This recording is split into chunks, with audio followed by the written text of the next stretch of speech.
Cores nos jogos. E sim, é mais importante do que parece. A cor é o primeiro sentimento que a arte emite, mas nesse vídeo eu quero falar algo muito mais do que simplesmente que vermelho é uma cor que representa perigo e que azul representa melancolia. A harmonia das cores é muito mais importante na verdade. Então vamos dar uma boa olhada na roda das cores e aprender tudo sobre ela. Mas antes deixa eu me apresentar. Olá, eu sou Lalutka e esse é o meu canal. E agora indo direto ao ponto, essa é a roda de cores e ela vai ser a sua principal ferramenta para colorir e criar paletas. Através dela você vai descobrir quais cores são análogas, complementares e triáticas. E para quem não sabe, esses três são formas de relações entre cores. Tipo, cores análogas são cores vizinhas, ou seja, ficam lado a lado. Essas cores são harmoniosas entre si, então são usadas juntas porque trazem naturalidade. Se o cenário é azul e você usa um azul esverdeado ou verde junto, o resultado é um mundo harmonioso e relaxante. Outro tipo de relação é cores complementares. Aqui são cores opostas na roda de cores, e são usadas normalmente para destacar algo, já que tem um contraste bem forte entre elas. Então quando você fizer um desenho e quer dar destaque a algo nele, é só usar cores complementares. E outro tipo de relação são as cores triáticas. São três cores que estão igualmente espaçadas dentro da roda de cores, formando um triângulo. E isso traz equilíbrio entre contraste e harmonia. E é excelente para fazer desenhos que não são bagunçados visualmente. E são através dessa relação entre cores que jogos como Shadow of the Colossus que passa aquela sensação de mórbido e vazio. As cores desse jogo são mortas e com pouca saturação. E isso junto com a direção de arte mais o som ambiente faz com que o Shadow of the Colossus seja essa obra de arte que ele é, e assim passando exatamente a sensação que o criador do jogo quis passar. Outro exemplo é Terraria, e com aquelas cores vibrantes faz com que a gente queira explorar aquele mundo, e como Terraria é um jogo que envolve exploração, isso cabe perfeitamente na ideia do jogo. E bem, nesse ponto você já deve ter entendido que o que eu quero falar aqui é que cores são importantes. Elas servem literalmente para a comunicação não verbal. Só de ver a cor vermelha você já vai deduzir que é um inimigo. E falando em vermelho, vamos começar falando dessa cor. O vídeo vai ser dividido entre cores, então bem, vamos começar. As cores também são divididas entre cores frias e quentes, e vermelho obviamente está nas cores quentes. E quando a gente divide a roda das cores por temperatura, ela fica desse jeito. As cores quentes avançam, parece vir até você. Já as frias recuam, criam profundidade. Nos jogos isso é usado para guiar o olhar. Um cenário azul faz você olhar para o personagem vermelho no centro. É uma forma sutil de controle visual, além de claro emocional. Jogos como Hades usam essa técnica o tempo todo. O fundo usa cores frias, e os inimigos têm tons quentes, mantendo a sua atenção onde realmente importa. Vermelho é a cor que mais chama a atenção do olho humano. É a primeira que a gente enxerga e também a primeira que o cérebro interpreta como alerta. Desde nossos instintos primitivos, o vermelho está ligado ao sangue, ao fogo e à sobrevivência. E por isso que nos jogos ele é usado para tensão, urgência e impacto. E esse é o motivo da sua tela ficar piscando em vermelho quando você está com pouca vida. E os inimigos e os chefes também costumam ter tons avermelhados. Mas vermelho não é só perigo, senão seria muito simples. Ele também pode representar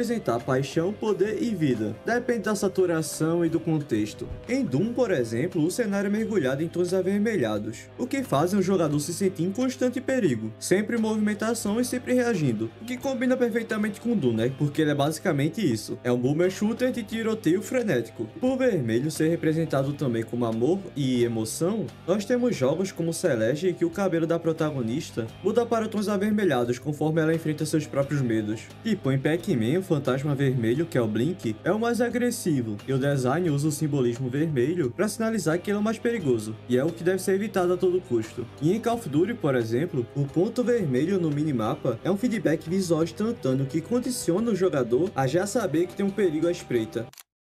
Se o vermelho é o calor, o azul é o frio. O azul representa a melancolia, a água, o céu e a solidão, e normalmente é utilizado para trazer calma para o jogador, e é bastante comum ser usado em jogos introspectivos e melancólicos, mas também pode criar uma atmosfera de isolamento. Em jogos como Subnautica, o azul do oceano profundo não é nem um pouco reconfortante, na verdade é bem assustador. A cor da vastidão é diferente. O fator legal do azul representar frio é que nos remete a ventos gelados ou simplesmente o ar gélido. Isso serve tanto para trazer aquela sensação de solidão, como também de respiro, servindo para trazer calma e tranquilidade para o jogador. Jogos como Mega Man, por exemplo, têm a predominância de tons azuis para criar um personagem que é visto como confiável e racional, e serve perfeitamente como um contraste das cores quentes dos seus inimigos. Já no Zelda Twilight Princess, o reino do crepúsculo é dominado por tons azuis, transmitindo a sensação de melancolia e estagnação.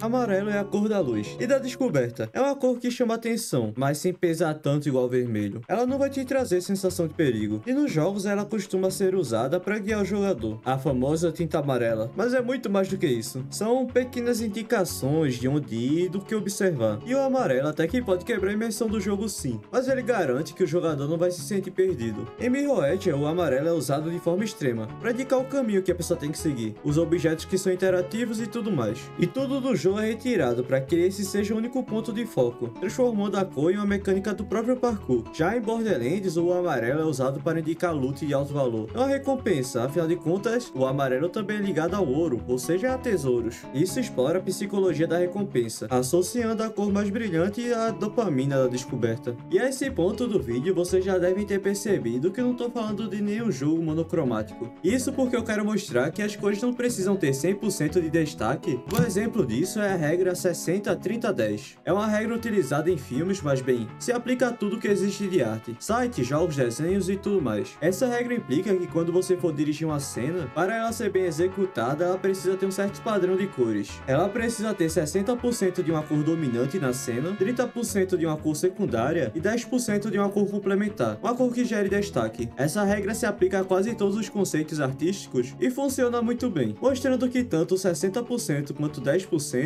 são capazes de transmitir sensações para o jogador. Um exemplo bom é Portal, em que 60% da sala é branca, 30% é preta e 10% são cores variadas. E como a cor branca é a predominante, todas as cores servem para complementar ela.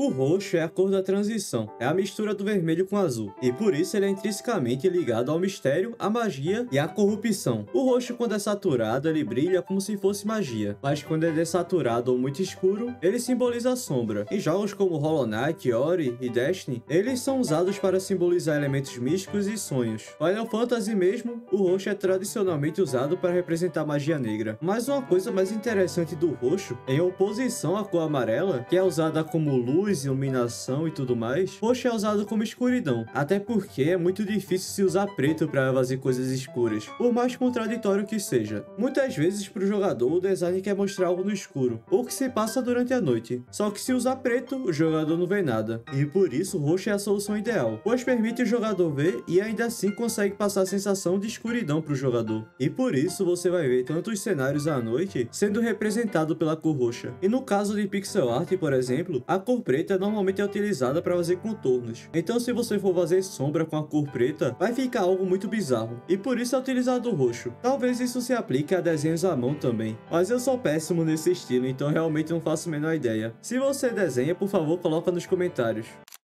O verde é a cor da natureza, da vida e do equilíbrio. O verde também é frequentemente utilizado para fazer paletas análogas, já que ele tem um senso de harmonia e continuidade muito grande. Mas em contramedida a isso, ele não é muito utilizado em paletas de cores complementares. Isso porque a cor complementar de verde é rosa, uma cor que, tirando as flores, que aí sim é perfeitamente harmonioso com verde, é uma cor que não é muito abundante, então é difícil de ser utilizado. Embora se você usar em comparação às outras cores, você vai perceber que as outras cores também têm esse tipo de relutância. Tipo, muita gente pode pensar que a cor complementar do azul é o vermelho, mas na verdade é o amarelo. O vermelho tá mais perto do azul do que a gente pensa, e tirando o céu azul com o sol, é uma combinação de cor difícil de se encontrar na natureza. Mas de qualquer forma, o verde não é apenas cor e renovação, e é muitas vezes utilizado como símbolo de veneno. O branco é a soma de todas as cores, e o preto a ausência de todas elas, e por isso muitas vezes é utilizado para representar extremos, vida e morte, esperança e medo. Em Gris, o branco simboliza renascimento, as cores vão voltando conforme o protagonista vai superando o luto. É literalmente uma história contada pela cor, e em Limbo o preto é tudo. Aqui o contraste entre a luz e a sombra gera medo, e por branco e preto ser o maior contraste que existe, é por isso que existem tantos jogos preto e branco, já que eles conseguem criar uma estética única. E como o branco muitas vezes é utilizado como símbolo de pureza ou de simplesmente algo para ser preenchido, ele é bastante utilizado em papéis principais, tipo Ori e Hollow Knight, para que assim o jogador preencha o personagem principal com o que ele está sentindo. Agora, com tudo isso em mente, você já sabe que as cores têm temperatura e vão do calor do vermelho até o azul gelado. Além disso, cores também têm luminosidade, sendo marcada por preto e branco, mas que pode ser sim substituída por amarelo e roxo, principalmente quando a gente está falando de pixel art. também lembrar que as cores têm saturação, e isso importa muito se você quer uma estética animada, com cores fortes e vibrantes, ou uma estética mais morta e vazia, e são excelentes para cenários melancólicos. De qualquer forma, quando você for montar uma paleta de cores, você tem que escolher sabiamente. Elas precisam ter harmonia entre si. Você pode fazer isso de duas maneiras, ou pegando uma paleta pronta que já tem harmonia na internet, por exemplo no Palette List, que tem muitas paletas de cores muito boas, ou você pode montar a sua, e para isso eu aconselho usar uma roda de cores. Assim você vai saber exatamente qual é a cor análoga, complementar e tudo mais, algo que eu sempre uso para fazer sombras, porque é um saco fazer essas cores apenas olhando, e só com isso, mudando as cores, você já vai conseguir transformar um desenho feio em um ótimo desenho. Quando o jogo é realmente bom visualmente, ele não só te mostra um mundo, ele te faz sentir nele.